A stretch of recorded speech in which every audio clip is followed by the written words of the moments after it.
I watched the Netflix anime adaptation of Devil May Cry, and there's this one thing I gotta say about it.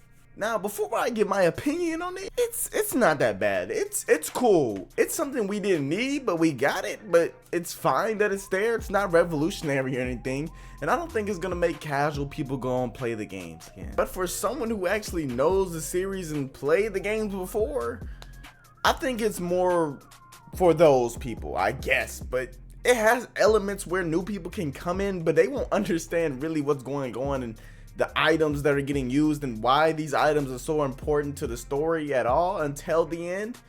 But you know, it does what it's supposed to do, I guess. But it does come with a lot of flaws, and that's what we're gonna talk about here, because I did say it was just cool. You know, for people that play the game, it's literally just cool. But there are a lot of flaws that come with this adaptation, and that's what we're here to talk about today. The good, the bad. I'm just here to give you my honest opinion on everything that this show entails. So the first thing about this show that kind of threw me off was Lady herself. The reason being because I didn't even know that was Lady until later in the show when Dante just said it out of nowhere. I'm like, Lady, and then I'm like, wait a minute, okay, the hair, how everything looks, what she's doing, oh, that makes sense. That's her from the Devil May Cry series. Okay, perfect. I started putting it together. At first, I really thought this was an original character made specifically for the show along with the Bunny Man. But looking back, there's actually a comment where this Bunny Man actually exists. I'm like, okay, so this is a canon thing that they're basing this whole thing around, which is pretty interesting. But going back to Lady, so the reason I couldn't even put my finger on why this was Lady is because a couple things. Two, it was the outfit and the choices, which the outfit actually pretty looked cool. I'm not gonna lie to you, the outfit was fire, but that's not what I'm used to seeing her in. That wasn't what I was used to seeing her in at all. And also, it was just, she just had two guns. She has more than just two guns. She has that big bazooka thing with the knife on it, which she actually ends up using later on in the show. Albeit not for long, just for like maybe 1-2 times, I think. It's somewhere around there. So she really didn't use that motherfucker at all till the end, which made no sense. I feel like if you knew you had this in the cut somewhere, nigga, pull that bitch out and start shooting some shit with it. It was not only the outfit that threw me off, it was the way she talked. Every second she has to drop an F-bomb for whatever reason, and I just always wondered what made her so mad in the show. If anything, she was mad at demons. She shouldn't have been mad at the demons. She should have been more mad about what her father's actions were, because he is the fault of why her family got broken apart. The demons weren't the problem at that point. They weren't at all. But it literally just felt like she was cussing to be cool, and that was what made me like kind of hate how she was portrayed in the show. Genuinely, the whole time I was wondering, what is she so mad about? Because even when things were going good, she still found a way to drop some F-bombs and cuss out this and say she hates demons and hate this. We get it. We understand it by this point. Come on, bro. And before anyone starts to fry me about, oh wait, you didn't know it was not Lady because she cusses a lot and she just wears a different outfit, but what about her eye colors? Brother, when you're playing the game, you don't even really notice her eye colors, because when you first see her, it's such a low poly game and the colors are so dark, you can't even tell that she has two different eye colors, my brother. I didn't realize that until I went and looked it up again and I really paid attention close to detail. But yeah, that's pretty much what I have to say about Lady. Now on to the next point.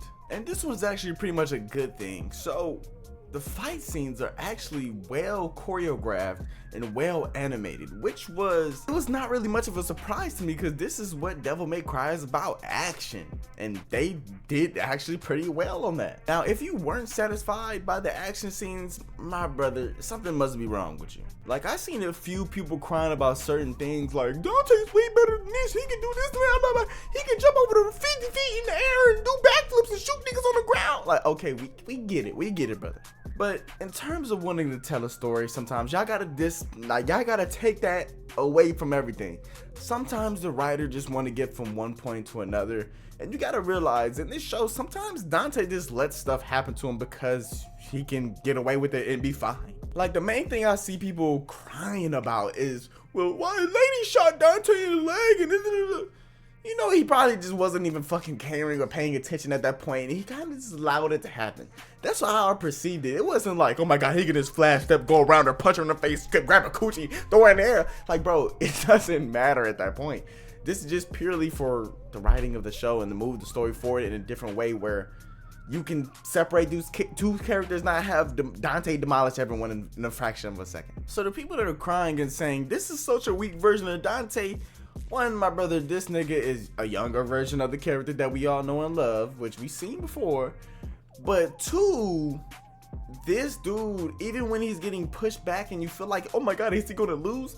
It never felt like he's actually gonna lose, because it always seems like he's just holding back or not even trying at all. That's what I registered most of the time it to be. Like, during half of the show, they made it a point where he's not wanting to accept himself being half demon. And when he does, he ends up awakening his devil trigger and getting stronger, of course, obviously. So just to wrap this point up, the fight scenes are great, and they do a good job of power scaling each character to Dante and Lady as well, because in her fights, she's not just killing all of these big demons and like it's nothing. No, she actually has to struggle and think about ways to do this for her. Like, it's not the way she takes down demons is not the way that Dante does it, obviously. And I like that touch on it, because I was assuming that they were going to go in and make sure Lady was the baddest motherfucker, killing everything and just 2 shots with these magical bullets she didn't cocked up. No. So I had one bad opinion about the show, then the next was good. Now it's time to bring it back to where the bad is. And that was the CGI.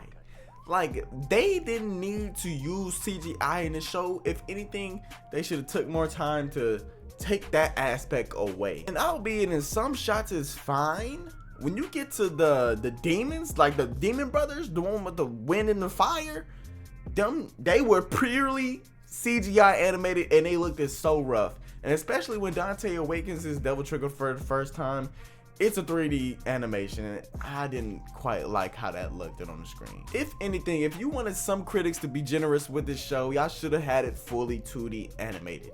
I understand they're probably just using it to minimize the time they had to actually work on it and put it out. I get that, you know, I understand it a lot, but people don't think this looks good, and I don't think it looks good either. Which is funny, because then they take away the 3D animation for Dante's Devil Trigger in the final episodes and they have it fully 2D.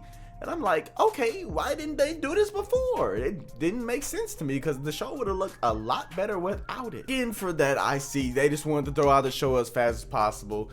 And I don't think they care too much how that looked. They just said, hey, this gets the point across. We're going to keep it in there. It's fine. And no, it wasn't fine at all. I didn't enjoy those parts of the show where they were CGI'd. No. And a sad thing, this is the perfect time to release something that is CGI'd in anime because of the technology we have now.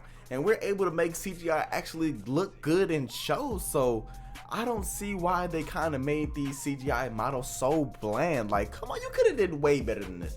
We have way better things to make things look good. Like, look at My Daemon. That is a lesser known IP. I think it's a new IP actually. I don't even know if there's a comic book series on it.